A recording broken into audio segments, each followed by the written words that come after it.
بسم اللہ الرحمن الرحیم۔ ناظرین، وی لاگ نمبر ہے 405 اور آج کے لحاظ سے دوسری قسط ہے سیرت النبی صلی اللہ علیہ وسلم کی یہ کتاب ہے۔ صفحہ نمبر ہے 440 اور 441 پر یہ واقعہ ہے اور ہیڈنگ اس کا ہے سریہ خبت۔ ناظرین، اس کا مین ٹائٹل ہے اس سبجیکٹ کا غزوہ احزاب و قریظہ کے بعد کی جنگی مہمات۔ اس کے 10 پوائنٹ ہم ڈسکس کر چکے ہیں، یہ 11واں اور آخری پوائنٹ ہے جو ہم آپ کے سامنے رکھنے کو جا رہے ہیں۔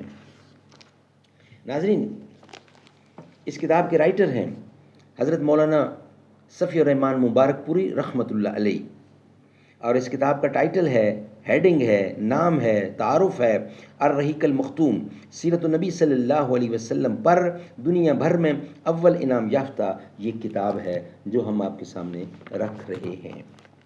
رابطہ عالم اسلامی مکہ مکرمہ کے زیر تمام منعقدہ سیرت نگاری کے عالمی مقابلہ میں اول آنے والی عربی کتاب کا اردو ترجمہ ہے یہ۔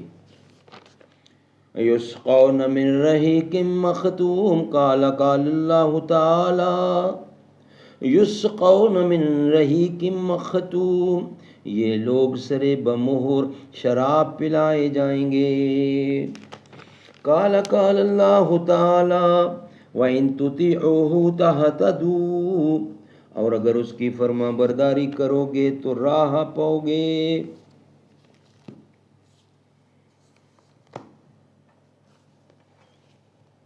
سبق ملا ہے یہ معراج مصطفیٰ سے مجھے کہ عالم بشریت کی زد میں ہے گردوں، کشادہ دست کرم جب وہ بے نیاز کرے، نیاز مند نہ کیوں عاجزی پہ ناز کرے۔ دل سوز سے خالی ہے نگاہ پاک نہیں ہے، پھر اس میں عجب کیا کہ تو بے باک نہیں ہے، پھر اس میں عجب کیا کہ تو بے باک نہیں ہے۔ وی لاگ نمبر 405 دوسری قسط کے لحاظ سے ناظرین، سریہ خبت، اس سریے کا زمانہ رجب سن 8 ہجری بتایا جاتا ہے، مگر سیاق بتاتا ہے کہ یہ حدیبیہ سے پہلے کا واقعہ ہے۔ حضرت جابر کا بیان ہے کہ نبی اکرم نے ہمارے 300 سواروں کی جمعیت روانہ فرمائی۔ ہمارے امیر ابو عبیدہ بن جراح رضی اللہ تھے۔ قریش کے ایک قافلے کا پتہ لگانا تھا۔ ہم اس مہم کے دوران سخت بھوک سے دوچار ہوئے، یہاں تک کہ پتے جھاڑ جھاڑ کر کھانا پڑے، اس لیے اس کا نام جیش خبت پڑ گیا۔ خبت جھاڑے جانے والے پتوں کو کہتے ہیں۔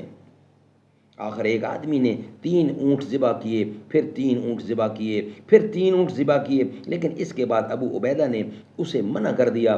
پھر اس کے بعد ہی سمندر نے عنبر نامی ایک مچھلی پھینک دی جس سے ہم آدھے مہینے تک کھاتے رہے اور اس کا تیل بھی لگاتے رہے، یہاں تک کہ ہمارے جسم پہلی حالت پر پلٹ آئے اور تندرست ہو گئے۔ ابو عبیدہ نے اس کی پسلی کا ایک کانٹا لیا اور لشکر کے اندر سب سے لمبے آدمی اور سب سے لمبے اونٹ کو دیکھ کر آدمی کو اس پر سوار کیا اور وہ سوار ہو کر کانٹے کے نیچے سے گزر گیا۔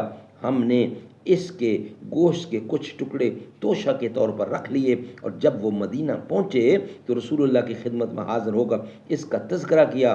آپ نے فرمایا، یہ ایک رزق ہے جو اللہ نے تمہارے لیے برآمد کیا تھا، اس کا گوشت تمہارے پاس ہو تو ہمیں بھی کھلاؤ۔ ہم نے رسول اللہ کی خدمت میں کچھ گوشت بھیج دیا۔ واقعہ کی تفصیل ختم ہوئی۔ اوپر جو یہ کہا گیا ہے کہ اس واقعے کا سیاق بتاتا ہے کہ یہ حدیبیہ سے پہلے کا ہے، اس کی وجہ یہ ہے کہ صلح حدیبیہ کے بعد مسلمان قریش کے کسی قافلے سے تعرض نہیں کرتے تھے۔ سبحان اللہ۔ ناظرین، یہ ویلاگ ہمارا کمپلیٹ ہوا۔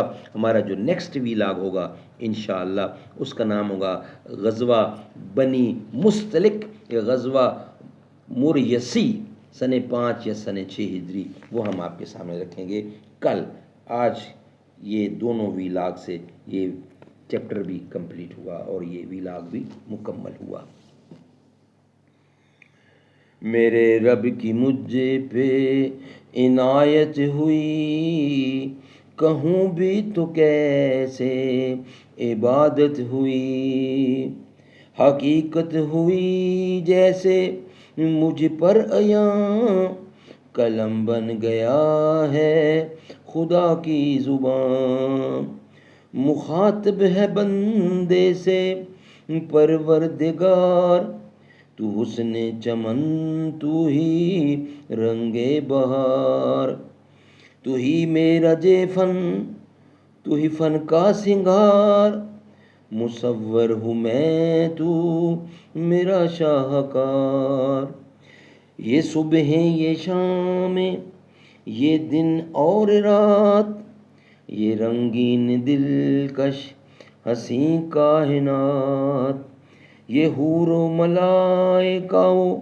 جنات میں کیا ہے تجھے اشرف المخلوقات، میری عظمتوں کا حوالہ ہے تو ہی روشنی ہے اجالا ہے تو،